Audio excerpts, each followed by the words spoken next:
Tapi kadang ada orang tanya betakun nang kayak ini, kenapa kami mencintai anak cucu Rasul cuman kelakuannya kada sesuai dengan ajaran datunya. Nah, kita ini pen disuruh mencintai zatnya, darah daging yang ada di dalam diri mereka. Darah daging siapa? Apakah darah mereka sama dengan darah kita? Apakah daging yang berada di dalam diri mereka itu berasal dari daging yang sama? Kada. Jadi kita diperintahkan untuk mencintai orangnya, perbuatannya, perilakunya, baikkah, kadakah, itu bukan urusan kita. Urusan kita apa? Mencintai mereka, menghormati mereka. Kalau kita mampu menasehati, silahkan nasehati. Kalau mereka salah, tegur, tapi dengan cara yang baik. Karena ada satu kisah ya, ada namanya Kiai Haji Hasan Genggong di Jawa. Ini orang terkenal pian, tiap minggu malam Jumat mimpi Rasulullah. Beliau ini merawat salah satu sayyid yang ayah ibunya meninggal, dirawat dari kecil sampai besar. Ini sayyid nakal, acal, nakal ya. Makanya ada orang berbadang kene mon Habib tuh ada nakal lain Habibnya. Nakal ya. Jadi waktu itu ini Habib ini sayyid datang ke pondok. Kiai Hasan ini punya pondok. Sampai di pondok jam 2 malam. Datang ke pondok bilang sama santri, "Santri, kiai mana?" Jadi jadi santrinya, "Habib, kiainya guring." "Bangunakan." "Jangan Bib, kasihan, sidin sudah seharian dakwah ngajar." "Bangunakan." "Jangan Bib." Jadi jadi santrinya, "Kayak ini aja nah, pian bemalam di pondok, kena esok subuh hanya bertamu lon sidin." Ternyata pian dengarannya macal lah, dah kawa Pas malam hari santri guringan, sidin bangun kada beribadah, kada baca Quran, kada mau ambil dompet buat santri. Jadi setiap santri nang guring tuh diambil dompetnya. Cuman pian ada baiknya pulang, duitnya diambil, dompetnya ditinggal. Kada akon sini ambil dompetnya, duitnya aja jar. Habis itu pulang, jaka pang dompetnya tuh dibulikakan, dimasukkan dalam lemari, kada. Saking baiknya dompetnya diandak di hadapan muhanya. Dia diambil duitnya, terus itu diandaknya. Jar Habibnya, "Aku mintalah." "Inggih, ambil Bib." "Makasih." Ya, pandai sorangan. Sepondokan pian habis duit. Sepondokan. Iya, nang bangun subuh tuh tumbur berataan apa pada-padanya di muka muha dompet. Sekali dilihat habis. Akhirnya semua lapor sama Kiai Hasan. "Kiai, dompet kami isinya habis." "Kenapa?" "Diambil lawan Habib malam tadi." Habib datang malam tadi, sidin jam 2 datang minta bangunakan pian, jar kami pian guring aja di sini. Akhirnya guring sidin lawan kami. Sekalinya pas subuh memberi berkah benar. Kata Kiai Hasan langsung bilang tanpa disengaja seperti ini, "Kalau nanti Habibnya datang, jangan lagi dibiarkan guring di pondok. Bangunakan aku semalam-malamnya sidin datang, bangunakan aku, jangan biarkan sidin guring di pondok." Terucap mangga itu aja pian. Minggu setelahnya apa kabar? Malam Jumat sidin kadako lagi mimpi Rasulullah. Malam Jumat depannya kada mimpi Rasulullah. Malam Jumat setelahnya kada mimpi Rasulullah. Bingung pian. Orang kalau sudah pernah mimpi Nabi Muhammad, kada tetamu lawan Nabi Muhammad, gelisah seakan-akan seperti orang gila pian. Akhirnya Kiai Hasan datang kepada gurunya, "Ki, apa ini? Ulun kada kau lagi mimpi Nabi Muhammad tiap malam Jumat." Kata gurunya, "Kamu liburkan semua pak pelajaran dari pagi sampai malam baca sholawat." Akhirnya baca sholawat. Berjalan 3 hari. Setelah itu malam Jumatnya beliau mimpi ketemu Nabi, cuman Rasulullah berpaling kada mau menghadap, berpaling membelakangi. Kata Kiai Hasan, ya Rasulullah, kenapa dalam beberapa minggu ini ulun kada kau lagi mimpi pian? Bahkan setelah mimpi bertemu dengan pian di malam ini, pian malah berpaling, tidak ingin melihat wajahku. Kata Rasulullah, apa? Sayyidah Fatimah bersedih ketika engkau mengatakan ucapan yang tidak kau sengaja. Kau bilang supaya anak cucuku tidak bermalam di pondokmu. Kau bilang seperti itu, dan itu telah menyakiti hati putriku Fatimah.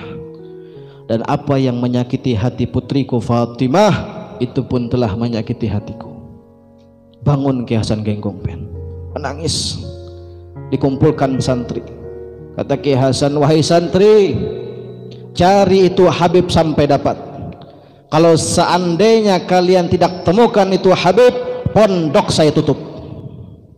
Pulang berataan, balik ke kampung. Ada lagi pondok. Buat apa kita belajar ilmu Nabi dan Nabi tidak ridha kepada kita?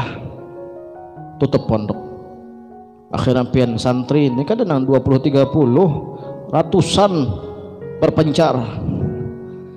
Sekalinya Habib ini berjalan di pasar, renggang-renggong dapat duit, kanyang kawan. Jalan pasar kanyang, parut sudah, ya kan? Sekalinya pian mulai belakang, Habib, ya, jangan belakang, banyak santri, ratusan di belakang, Habib, ya. Habib ini berpikir apa? Pacangan dipukuli sepondok aku, bangkak-bangkakmu aku bulik dari pasar nih. Buka pian Habibnya, buka Habib, ya mana buka ucak tuh bang santri ini pian, buka Habibnya. Sekalinya ada nama mengeliling, dapat buahnya, ya Habibnya, ampun ampun, ku bulikakan duitnya kada lagi aku mau ambil, bujuan berelaan. Ya menangis Habibnya. Nang santri ini menangis juga, beb ya. Nah kenapa jadi berjamaah menangis?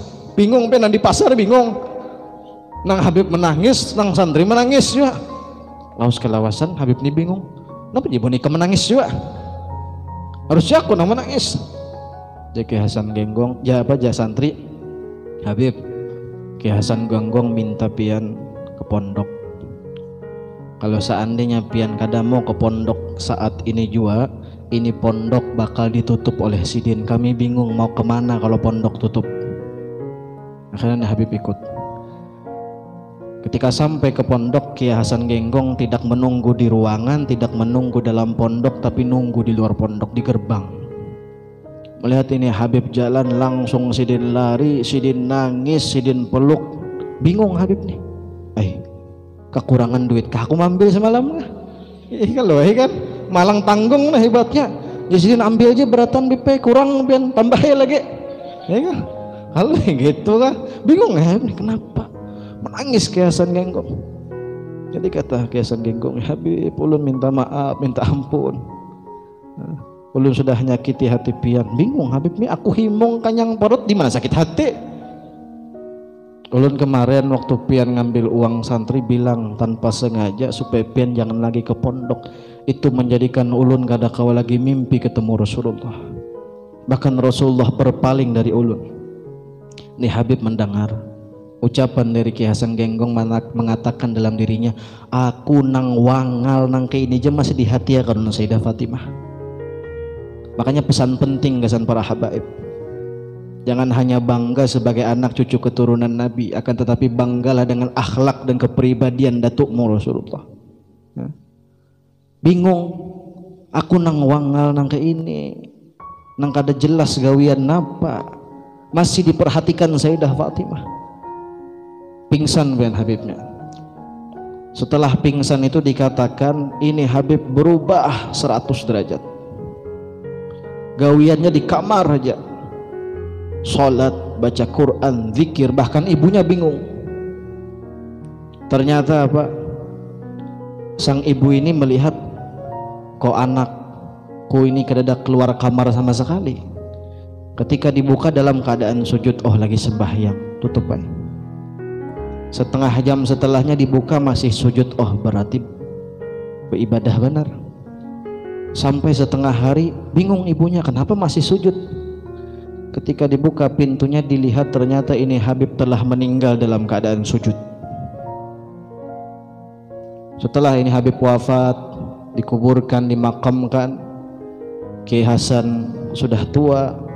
Kata Kiai Hasan Genggong kepada seluruh santrinya, coba kalian ziarah sekarang ke makam itu Habib, sampaikan salam saya kepada beliau. Satu pondok pian ziarah. Ketika ziarah mereka ucapkan, ya Habib, Kiai Hasan Genggong kirim salam kepada pian. Tiba-tiba dari dalam kubur berbunyi waalaikumsalam warahmatullahi wabarakatuh. Makanya pian, seganjil apapun perilaku ahlul bait, kita doakan mereka, kita nasihati jangan sampai ada i'tirad ataupun sampai mencaci maki kepada mereka. Kalau kita ada melihat di sekeliling kita itu Habib, itu syarifah, gawiannya, kerjaannya kada benar, kada bujur, kalau kita mampu menasihati, nasihati. Tapi kalau kita kada mampu lihat para habaib sesepuh yang lebih tua dari mereka, bicarakan kepada habaib yang sepuh. Jangan jadi bahan gosip.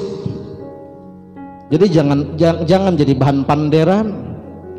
Kita dengan bangganya mencaci maki, menghina di belakang mereka. Kenapa aja anak cucu Nabi nangka itu? Kada sadarkah kiapa hati Rasulullah? Hati Rasulullah kiapa? Pian aja diisi cucu dipanderakan dengan panderan nang kada baik di belakang pian, ridho kada? Kada bakal. Jadi hendak selamat melihat Habib nang kada tapi waras, berdiam doakan dalam hati, ya Rasulullah, nah ini cucu pian menyelamatkannya sesaat sebentar bisa. Jangan sampai kita mengotori hati kita.